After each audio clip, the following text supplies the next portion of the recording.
Esto es Con Dinero y Sin Dinero, un podcast nacido bajo el mundo de Javier Milei. Bienvenidos, bienvenidas al quinto episodio de Con Dinero y Sin Dinero. Como venimos subiendo este podcast viernes de por medio, creemos que podemos llegar a resultar un buen resumen de noticias para aquellos y aquellas que se han mantenido un tanto despistados en este interregno de la rutina pura y dura que significa el mes de julio. Así que volvemos a insistir con la consigna del episodio pasado. Si les sirve lo que estamos haciendo, si les entusiasma, si les parece novedoso, lo que sea, recomiéndennos.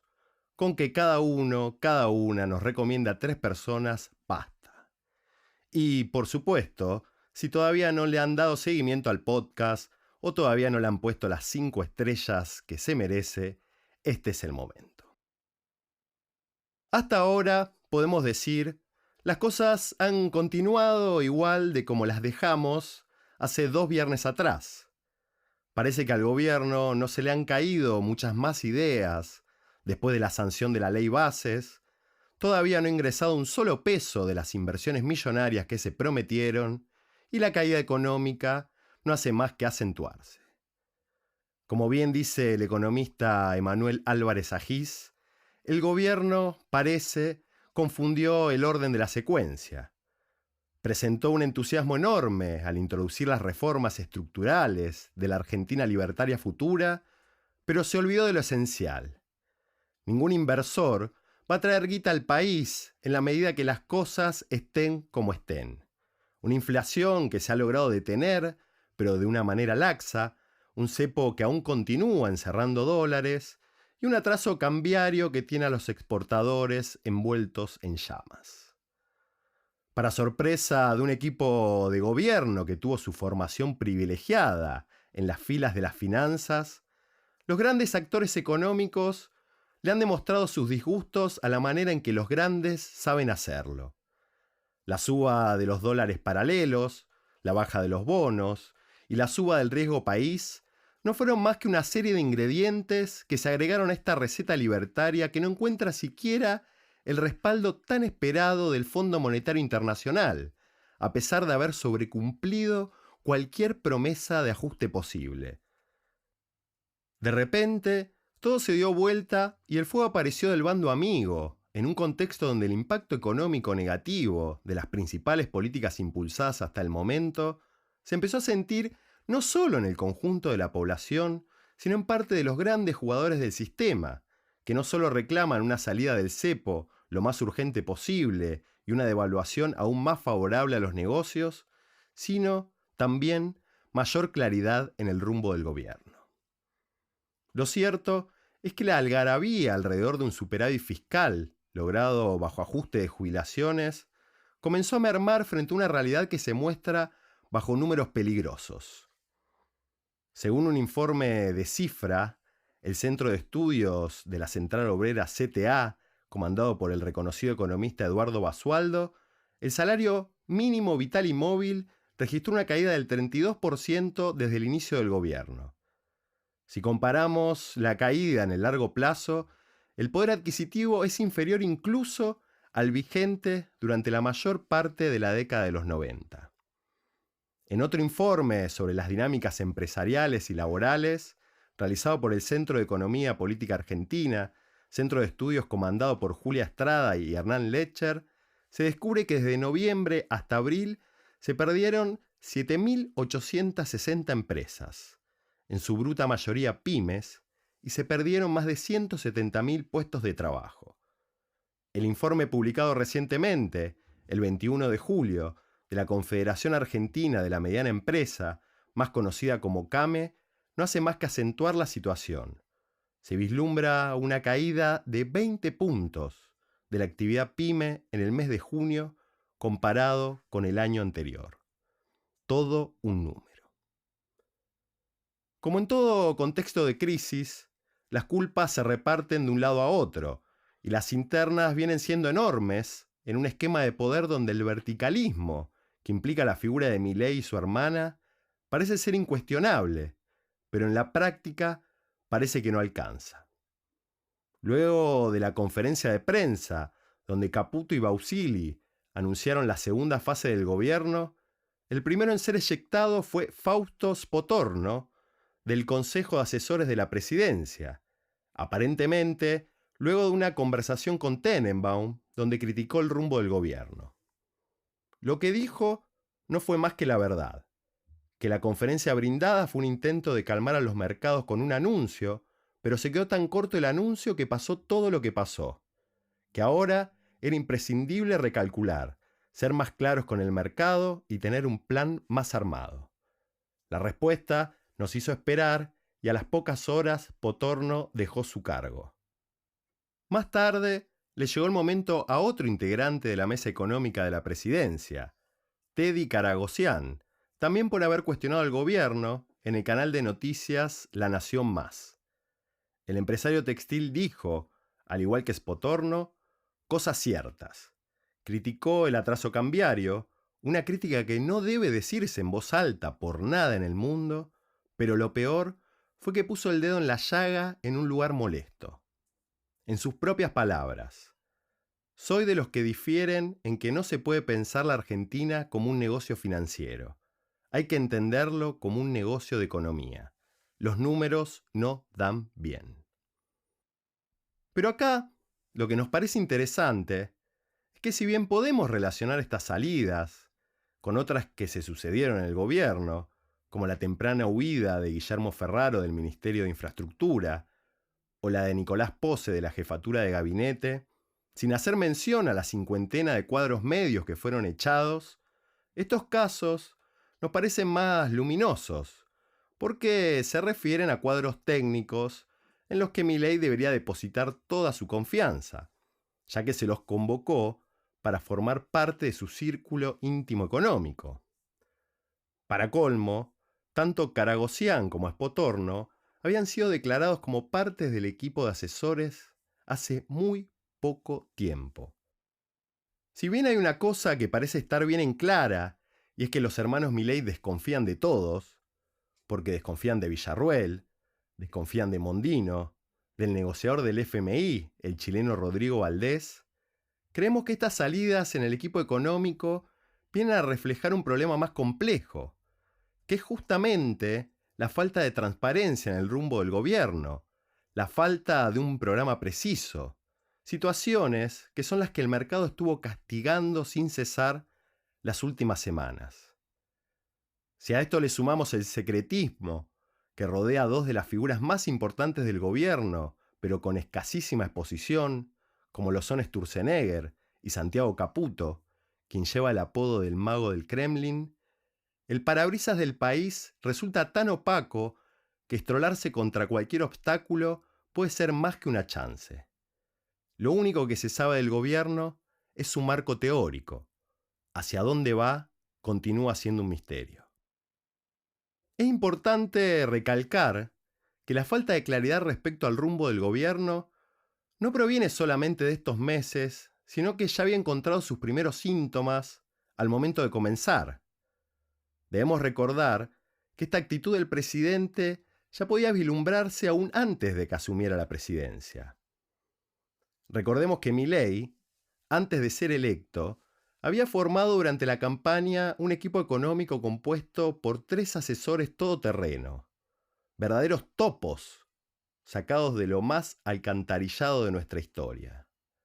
Asesores que no solo pusieron la cara por el presidente frente a la prensa y la sociedad, sino que fueron los encargados de mantener reuniones formales con el FMI una vez ganadas las PASO. A pesar de que los tres son nombres ligados a la experiencia menemista cabalista, con amplia trayectoria en privatizaciones y todo lo que signifique la desfinanciación del Estado, ninguno quedó en pie y más de uno mantiene hoy profundas diferencias con el presidente.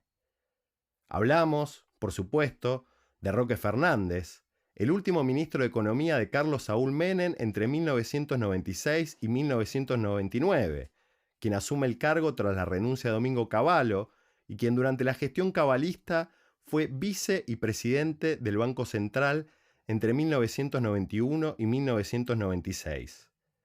Hablamos de Carlos Rodríguez, quien fuera jefe de asesores del Ministerio de Economía entre 1996 y 1998, es decir, durante la gestión de Fernández, donde también fue secretario de Política Económica.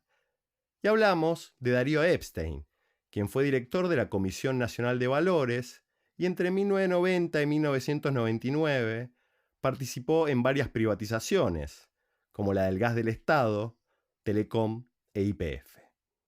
Los tres, vuelvo a repetirlo por si no se ha hecho memoria, Roque Fernández, Carlos Rodríguez y Darío Epstein eran quienes ponían la cara en los medios, los primeros en sumarse a esta aventura un tanto disparatada, que resultaba todavía en plena campaña electoral del año 2023, este rejunte noventista llamado La Libertad Avanza.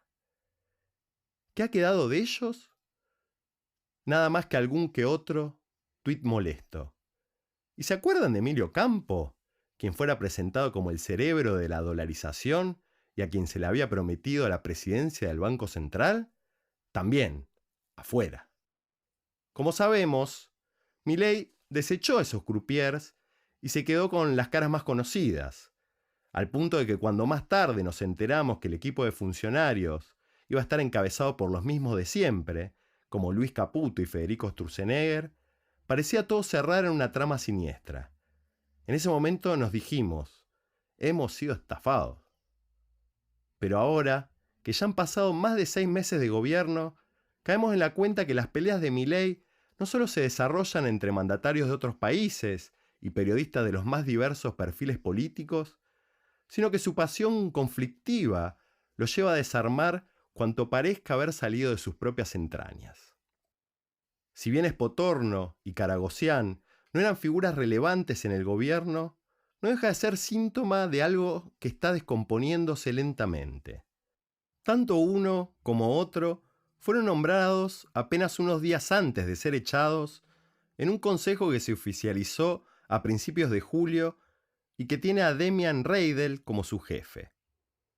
La secuencia comenzó a principios de marzo, cuando se creó un consejo económico que funcionase como una suerte de think tank paralelo al Ministerio de Economía que dirige Caputo y más alineado con los hacedores diarios del gobierno libertario.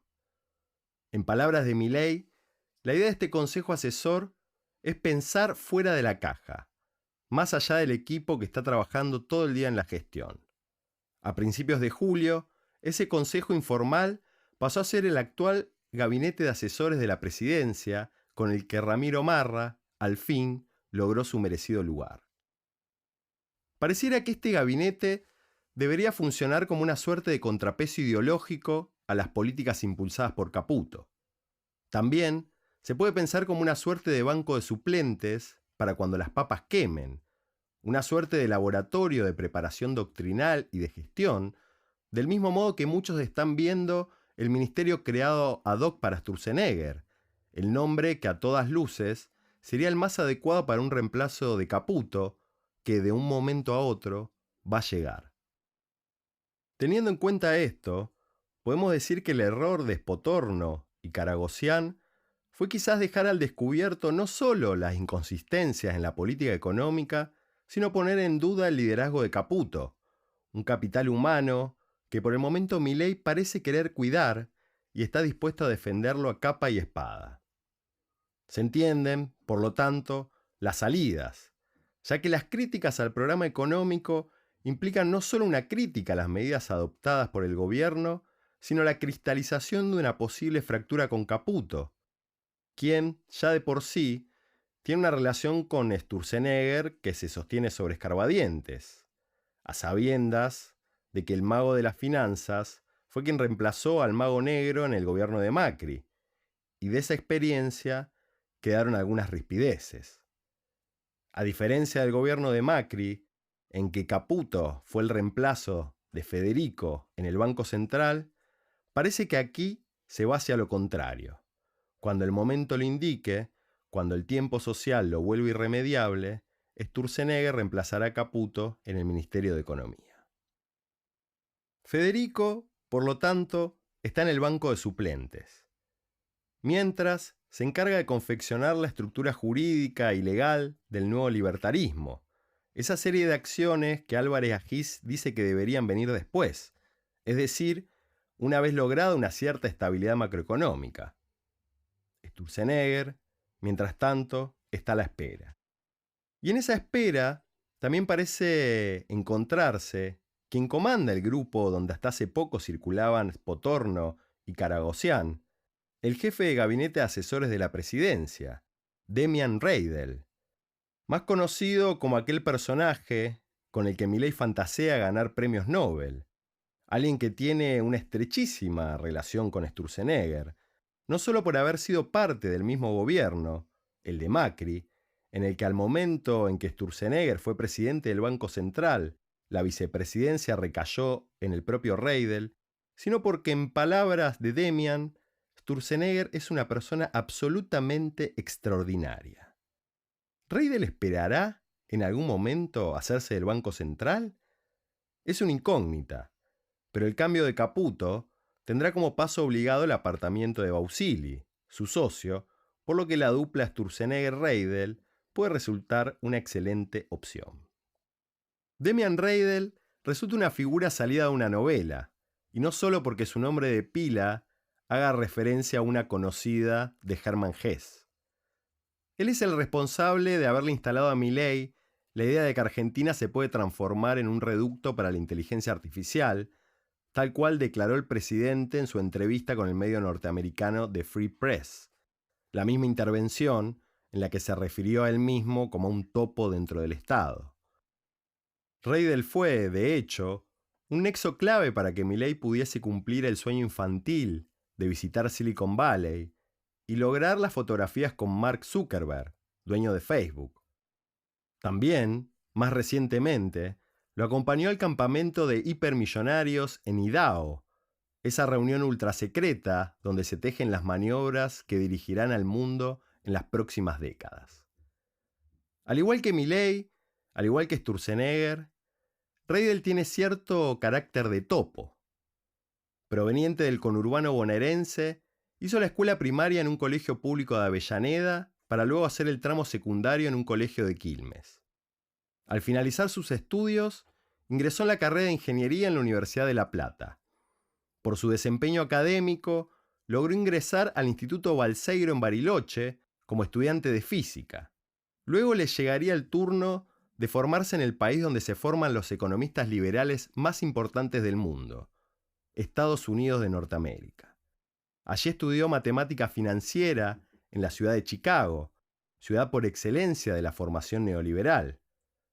Terminados sus estudios de posgrado, comenzó a trabajar en Wall Street. Pasaría por el JP Morgan y por Goldman Sachs. En ese interregno, decidió sacrificar su cómoda vida en Nueva York y se trasladó a Boston para realizar un doctorado en Harvard. Con su doctorado en mano, y junto al chileno José Luis Daza y al argentino David Sekiguchi, fundó el fondo de cobertura QFR Capital Management. Cabe aclarar que José Luis Daza, quien hoy suena como posible viceministro de Economía, aunque todavía parece no oficializarse, también había pasado por el JP Morgan, donde conoció a otro argentino, Toto Caputo. Respecto al fondo de cobertura QFR, solo una cosa. Su momento de esplendor lo tuvo en el año 2008, cuando la crisis desatada daba vuelta al mundo. QFR dio un salto enorme. Llegó a administrar $4.500 millones. Es decir, un grupo que, en la crisis, abrió una ventana para la oportunidad. Pensar a Demian Reidel como un soldado más del ejército de topos, no tiene nada de descabellado. A pesar de oponerse a la intervención estatal, Reidel es un sano hijo del estado de bienestar. Como dijimos, cursó sus estudios en colegios públicos y universidades públicas. Su paso por el Balseiro debería ponderarse en cursiva. El instituto fue inaugurado en 1955 por Juan Domingo Perón y lleva el nombre por un científico que el peronismo repatrió de su estancia en Europa. Un instituto de formación donde el capital privado tiene muy poco que decir. Sin lugar a dudas, Milei debe respetar muchísimo la trayectoria profesional y académica de Reidel, no solo en lo que éste implica como trayectoria en sí, que realmente debe ser festejada por lo maratónica y variada, sino lo que implica como ejemplo del verdadero self-made man, hombre hecho a sí mismo, que salió de los suburbios de Buenos Aires para encumbrarse en lo más alto de las finanzas norteamericanas. Al igual que Domingo Cavallo, al igual que Milton Friedman, Reidel proviene de una familia de clase media clásica. También es importante, por supuesto, otro aspecto, porque Reidel no es solo un hijo sano del estado de bienestar. También, cosa no menor, Reidel es un sano hijo de Estados Unidos. Del mismo modo que Cavallo, que el padre de Sturzenegger, estudió en Harvard. La admiración de Milei debe ser sincera. Con la carrera del tipo, no hay dudas de que es una mente maestra, aunque su maestría se aboca exclusivamente a las finanzas. La figura de Demian Reidel no vino de la mano de Milei ni mucho menos. Quien lo trajo es, por supuesto, Sturzenegger, de quien fuera vicepresidente en la gestión que encabezó en el Banco Central durante el macrismo, entre el año 2015 y 2018, hasta la entrada de Caputo al organismo monetario y la salida de Sturzenegger por decisión estricta, en palabras de Reidel, de Mauricio Macri, que lo echó. Hasta noviembre del año pasado, una vez que Ocampo salió eyectado del gobierno, el que sonaba para ocupar el cargo de presidente del Banco Central era el mismo Reidel. El que se opuso no fue otro que Toto Caputo, ya que exigió, para agarrar el Ministerio de Economía, que lo acompañe en el Banco Central alguien de su entera confianza, como Santiago Bausili, socios ambos en la consultora Anker. Pero lo que une profundamente a Reidel y a Milei, además de la admiración mutua, es el diagnóstico de la realidad inflacionaria argentina. En una entrevista realizada en octubre del año pasado, Reidel da dos definiciones. Dice primero, tal cual plantea Milton Friedman, la inflación es en todo tiempo y en todo lugar un fenómeno monetario. Luego agrega, Thomas Sargent, el economista ganador del Premio Nobel, acentúa esta posición. La inflación persistente es siempre y en todo lugar un fenómeno fiscal. ¿Les suena? Son las mismas palabras que usa el presidente. A decir verdad, ni la perspectiva de Milei ni la de Reidel trae nada nuevo. Es la misma perorata que viene repitiéndose sin cansancio desde la década del 70, cuando el Estado benefactor entró en problemas y los índices de inflación se dispararon en todo el mundo.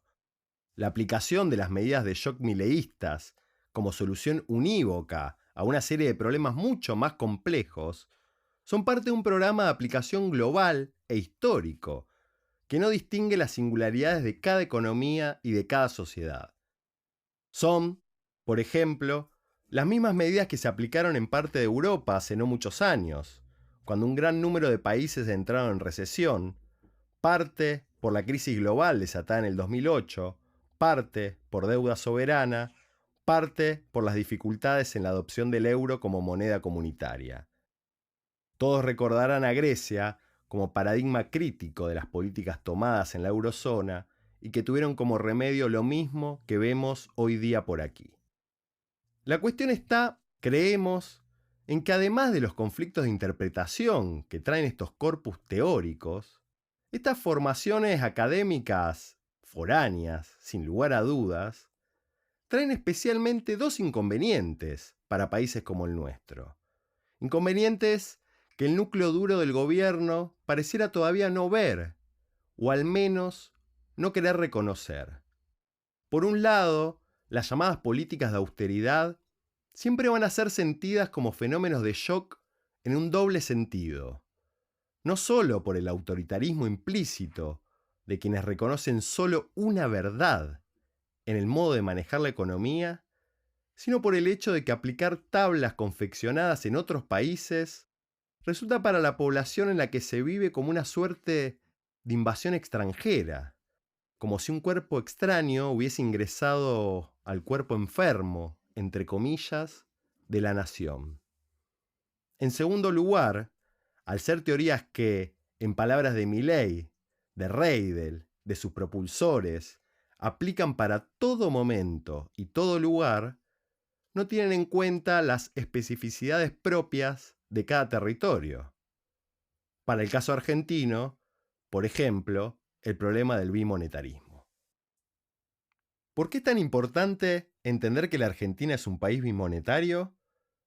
Entre otras cosas, porque habilita a pensar que el problema de la inflación es un problema multicausal en el que el valor del dólar, sin duda alguna, tiene una enorme influencia sobre los precios.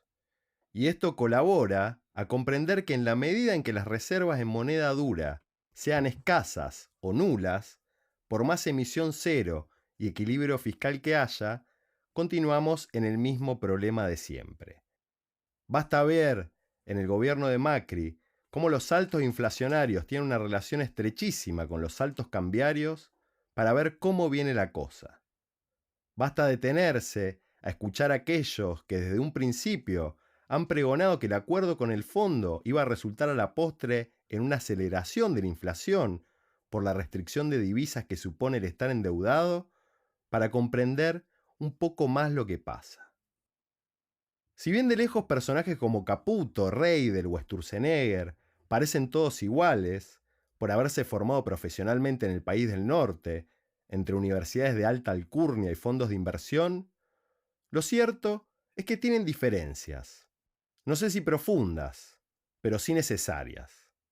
Aunque suena a delirio, dentro de quienes podemos llamar los hombres fuertes en finanzas, estaba por decir economía, pero no, finanzas, de los que dispone el gobierno, es Toto Caputo el que resulta más centrado. El reconocido timbero, el financista, es el que sostiene la política actual del gobierno y el que hace que la cosa, mal que bien, no se caiga a pedazos. Como dijimos, fue él, de hecho, quien pidió el lugar para Bausili, su socio, en la presidencia del Banco Central, cosa de tener todo bien controlado. Su rol es tan importante hoy que entre economistas circula el dicho de que menos mal que entre los extraterrestres que llegaron al gobierno hay un terrícola de nombre Caputo. Porque la disputa, mal que le pese al gobierno, continúa siendo en el fondo la de shock y gradualismo. Mientras Sturzenegger y Reidel apuestan por políticas que reflejen lo primero, Caputo y Bausili, aunque por momentos no lo parezca, están jugando más por lo segundo, es decir, por el gradualismo. Y esto no es porque Toto sea ningún santo ni mucho menos.